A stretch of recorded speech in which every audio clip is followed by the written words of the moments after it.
Lone Star Gridiron is looking for interns. Over the years, we have helped dozens of students get jobs in sports media. If you want to shortcut your path to a career in sports media, click on the internship link on LoneStarGridiron.com. All right, everybody, join me in welcoming Coach Tremaine Jackson from Prairie View A&M to the show. How you doing, Coach? I'm doing good. Glad to be here. I'm back in Texas, man. I'm loving it. I love it. Well, let's talk about that because you're a Houston boy. Yeah. Talk about briefly your career. I don't want every day. No, I went to Waltrip High School, played at Louisiana Monroe, transferred back to Texas Southern, got into coaching at A&M Kingsville, and, man, from there went on this journey across the country from Sioux Falls, South Dakota, and Missouri to Colorado, and coming from South Georgia most recently. But like they said in the movie, there's no place like home, right? Right. And so we got a chance to come back home in December, and we've been enjoying it ever since. And now we're at Prairie View A&M and looking to do some great things there. How'd the Prairie View job come up? Yeah, man, it's a funny story. I was actually walking out of getting some chicken after the playoff game that we had and got a phone call from the search firm. I had no knowledge of that they were making a change. We were on a playoff run trying to win a national championship where we were, and just kind of I've always seen Prairie View A&M. Yeah. Obviously playing against Prairie View A&M and coaching against them. And so when the job came open and I talked to the athletic director, we kind of had some conversations behind the scenes, and next thing you know, I was being named the head coach after the national championship game. I love that. And talk about the excitement around Prairie View A&M because there is a lot of hype going on right now. Yeah, with hype comes somebody had to create the hype, right? Yep. And I've got a really good staff. We do some things on social media. Our young people, our media team, which are comprised of students. We've got a 23-man coaching staff that I was able to form, and our AD allowed us to bring in that many, largest staff we've ever had. And they've created a lot of buzz and a lot of hype. And there should be a lot of buzz around Prairie View A&M. Yeah. We're doing really good things on campus, and we just got to match it on the football field. And so we're excited, but we're excited as a university to go into this fall 25 season. Excellent. And what do you have coming back on the team? Well, we don't know. We only returned 34 guys from last year's roster. Wow. So we got 71 new players on our roster, and so we're kind of in this new age of football, as everybody's talking about. It's kind of year to year. Luckily, we coached in junior college, so we know how to put that together. And D2 was like that as well. And so we don't know. People in the hallway have been asking me what we got, and I've been saying, man, I need to see somebody get hit first. I don't know. But what I know, we've got a 3-man quarterback battle. Okay. We got to find out who that is. And then once we find out who that is, I think the other positions will take care of itself. And what about any of the prospects, the new young guys, and anything exciting you there? Yeah, well, all our high school kids are from Texas. Okay. Got from Dallas to Lufkin to Bay City.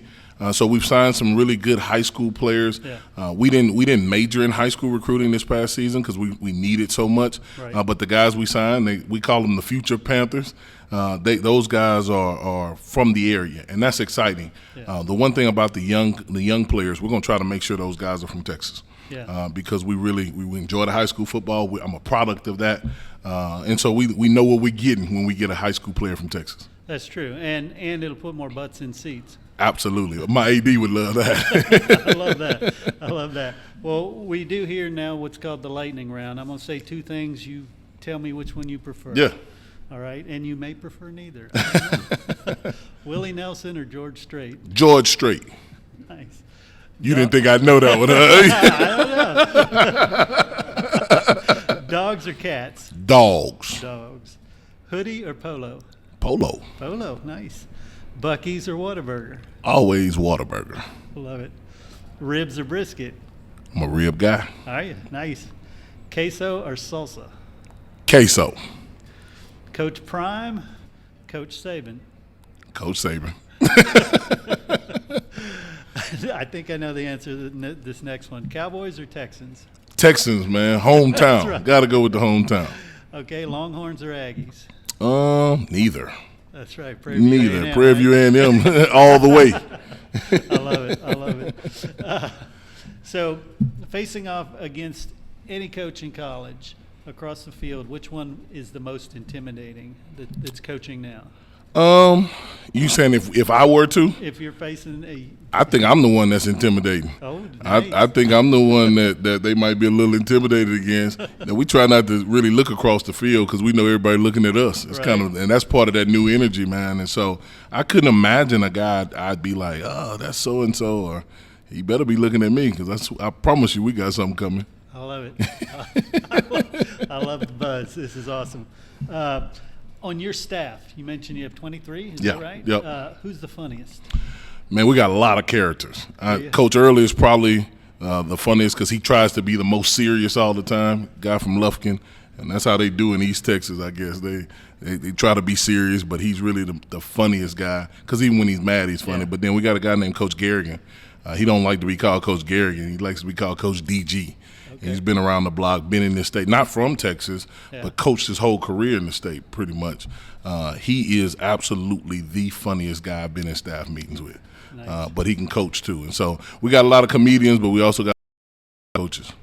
Cool. And schedule. Yep. You get into conference play. Who do you have? Well, it's funny at Prairie A&M because we open up with a divisional game, conference game, and a geez. rivalry game one, right? So it's kind of a little bit different. We don't get any warm-ups. But outside of that, we play Rice. We play Northwestern State. We play Lincoln University, then we play the new team UTRGV, which they've got some really good stuff that they've got going down there, and I know they're going to be well coached. And so we've got 4 non-conference games. But man, when we open up at TSU August the 30th, we don't get the opportunity to come out of camp and knock the rust off. We gotta be shiny and ready to go. And so we're looking forward to it. It's 12 games of what we believe is high-level football. You don't know what anybody has anymore, so it's kind of hard to do the preseason scouting. But we're excited about being in year one. We don't leave the state until October. Okay. So we're very appreciative of that, to Yeah. not leave the state. And then we're at home 7 times. And so we love it. We can't wait for it, but I think it is a challenging schedule. Yeah. And this one you probably won't know the answer to either, just because of what you said. What about the conference? How do you think it's going to shake out? Yeah, it's funny because when I left the conference as a coach in 2000, after the 11th season, I've always kept touch and looking back and seeing what was in the conference. Yeah. And so I think top to bottom, the skill in this conference has never been a question. Right. I thought the skill in this conference was as comparable as it was in the Sun Belt and anywhere else. Where we've always struggled, per se, as a conference is in the line play. Mm-hmm. Well, now with the transfer portal, your right tackle could be from Oklahoma or Alabama or wherever. And so I think just top to bottom now, we're a really good, solid FCS conference. There's nobody on the schedule that I go, we're playing such and such this week, so we can kind of get some things in. Everybody, you can be beat any Saturday, and it's no different than everywhere else. I love it. Well, Coach Jackson, gosh, I want to thank you so much for sitting down with me and sharing some of your season. Yeah, no, thanks for having us, man. It's always good to be back home, and anything you guys need from us, just let us know. You bet. Best of luck this year. Well, thank you. Go Panthers.